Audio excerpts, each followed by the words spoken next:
Se eu imaginar a diferença desses dois tipos de solos, né, veja que esse aqui é um solo de comportamento típico de arenoso e aqui é um solo que tem um comportamento argiloso.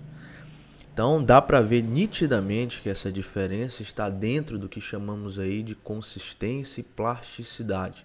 Esse solo que tem uma granulometria mais fina, ou uma grande parte, né, da granulometria, a maior porcentagem é de argila e siltes, e portanto ele tem essa característica, né, de ser moldado. Enquanto um solo tipicamente arenoso, ele não vai ter essa característica, né? Então, inclusive, uma das formas da gente entender o comportamento de um solo, se ele é um comportamento arenoso ou um comportamento argiloso, e aqui vocês têm que entender bem o que eu falo quando digo comportamento argiloso ou arenoso.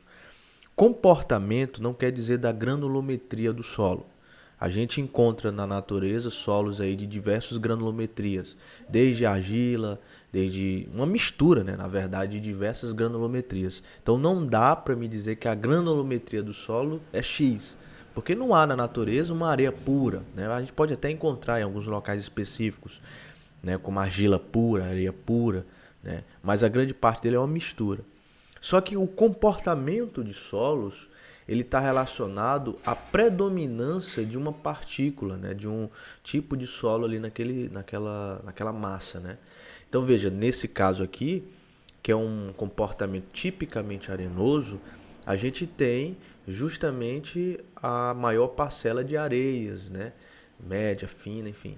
Então nós temos aqui uma fração baixa de argila, né? Por isso que ele tem essa característica. Enquanto aqui, se vocês olharem, né, dependendo do teor de umidade, obviamente, ele é moldado, né? Então uma característica tipicamente de quem é um solo argiloso, né? Então essas características que eu falei, ela está relacionada justamente à plasticidade daquele solo. Ou seja, a plasticidade ela tem a ver com solos finos, né? Ou seja, siltes e argilas.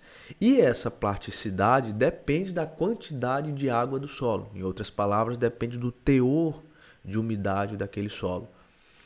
Nesse gráfico aqui, que é o chamado, que mostra os estados de consistência, né, do solo, no qual nós temos aqui estado sólido, semissólido, estado plástico, estado líquido, né, que é o último.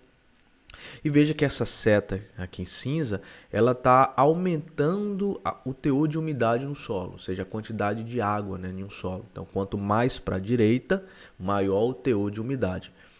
E veja que na passagem de um estado para outro, eu vou ter essas propriedades de consistência.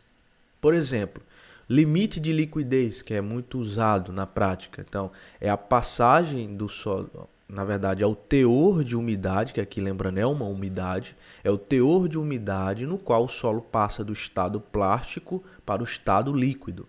Ou seja, nessa passagem, esse é o limite de liquidez. O limite de plasticidade é o teor de umidade no qual o solo passa de estado semissólido a plástico, né?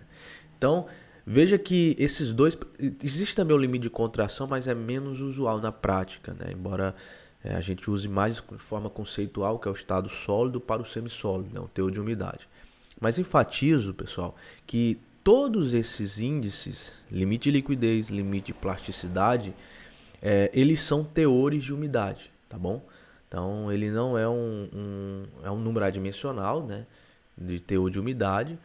Então, ele representa a quantidade de água no solo para que passe do estado semissólido para o plástico, no caso de LP, e do estado plástico para o líquido, no caso aí de LL, né, que é o limite de liquidez. Então, isso é a consistência, né, dos solos, que depende justamente do teor de umidade.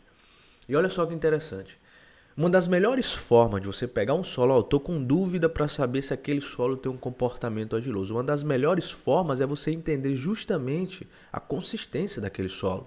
Entender o limite de liquidez, o limite de plasticidade, consequentemente você vai ter outros parâmetros como o índice de plasticidade, que é o LL, né, o limite de liquidez menos LP. O índice de plasticidade ele vai mostrar qual é a faixa de valores que aquele solo é plástico. Então, se ele for plástico em uma faixa grande de valores, é aquele um solo que vai estar quase sempre no estado plástico.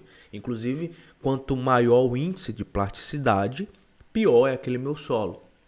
Para fundações, né? Para estabilidade de encosta, para talude, ou seja, quanto maior o índice de plasticidade, pior é aquele solo. Então, esses limites, né, ou seja, LL e LP, eles são chamados de limites de Atterberg, ou seja, limite de liquidez e limite de plasticidade, no qual a gente determina na prática, né, em laboratório.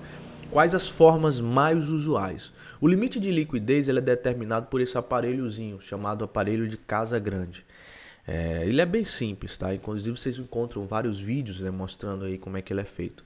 Mas a ideia é só moldar aqui um solo, né? Eu coloco uma determinada quantidade de água nesse solo e aí eu coloco nessa concha, faço uma anhura, né, com esse solo ou com esse equipamentozinho, tá? Pode ser esse ou esse. O mais usual é esse, que é mais para quando a gente está trabalhando com solo não tão mole, né? E aí a gente faz essa anhura, vai ficar uma abertura, né? Exatamente aqui no meio. E aí eu vou girar essa maçaneta e contar a quantidade de golpes, né? Essa concha vai ficar batendo aqui nessa base. E consequentemente eu vou contar o número de golpes para que essa anhura feche. Aí eu, depois que eu fazer isso, pego a umidade desse dado. Aí eu coloco mais um pouquinho de água e repito o procedimento, né? Então, se eu olhar aqui, na verdade, eu vou construir um gráfico chamado aqui no eixo X umidade e no eixo Y número de golpes.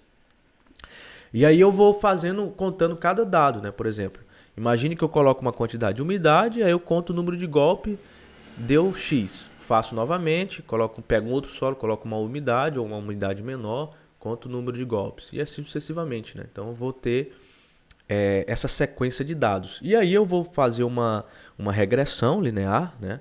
No qual a gente vai ter uma tendência, né? Porque quanto maior a umidade, menor, né, o número de golpes. Aí eu vou ter essa tendência aqui. E o que é o limite de liquidez? É justamente o teor de umidade no qual eu fecho essa concha com 25 golpes. Tá? Então eu vou conseguir extrair através desses dados, né, onde está o teor de umidade para 25 golpes. E esse é meu LL. Então, Casagrande. O limite de plasticidade é mais simples ainda, né? Veja esse cilindrozinho, na verdade um cilindrozinho no qual eu uso ele só para ter uma ideia de dimensão. Aí eu vou colocar uma quantidade de água, tá? De tal forma que eu consiga moldar esse cilindro na espessura, né, desse cilindro padrão aqui. Eu vou moldar o meu solo, né, na espessura desse cilindro padrão.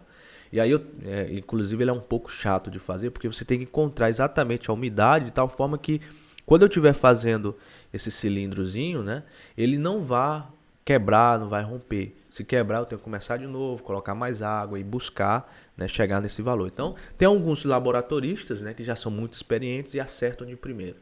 Então, sempre esses ensaios, né, de primeira viagem é um pouquinho mais complicado. Mas a ideia é que a gente tenha, né, esse cilindro aqui. Aí eu pego a umidade, quando eu conseguir moldar, né, eu pego a umidade e aí ele é o limite de plasticidade, né? Embora que geralmente a gente faça pelo menos umas 3 vezes, né, isso aqui para ter uma ideia de média, né, que é mais interessante. E o mais importante, pessoal, disso tudo, ou seja, eu encontrando o limite de liquidez e o limite de plasticidade, pessoal, eu vou ter 2 parâmetros aqui importantíssimos. O índice de plasticidade, que é o limite de liquidez menos o limite de plasticidade, que mais uma vez ele mostra a faixa de valores em que um solo, né, de comportamento argiloso ele vai ter características plásticas, né? Eu vou poder utilizar essa relação de Jenkins, no qual a gente tem aqui, se esse índice de plasticidade estiver entre 1 e 7, ele é fracamente plástico, entre 7 e 15 medianamente plástico e maior que 15 altamente plástico. Entenda, pessoal, quanto maior o índice de plasticidade, mais plástico e mais argila tem aquele solo. Consequentemente, ele é um solo de pior qualidade. Por isso que eu falo, uma das melhores maneiras de você identificar o comportamento argiloso, o caráter argiloso de um solo, é você entender a plasticidade dele, porque ele vai te mostrar que aquele solo é argiloso, é plástico. Porque o índice de plasticidade pequeno, né, imagine fracamente plástico ou menor do que 1 mesmo, eu vou ter um solo tipicamente arenoso, né, um solo de comportamento arenoso, que é um comportamento que não tem plasticidade, tá bom? E outro índice interessante é o índice de consistência, né? Que é uma formulazinha no qual a gente tem um limite de liquidez menos o teor de umidade natural, ou seja, como ele está lá no campo, dividido pelo índice de plasticidade, que é LL menos LP. Com esse valor eu vou ter aqui como caracterizar se a argila é muito mole, média, rija ou dura. Tá? Inclusive, a partir disso eu tenho uma estimativa da tensão admissível desse solo, com o índice de concentração. Então a ideia, né, é muito interessante você entender essa plasticidade do solo, entender como é que eu consigo aplicar nos meus projetos práticos.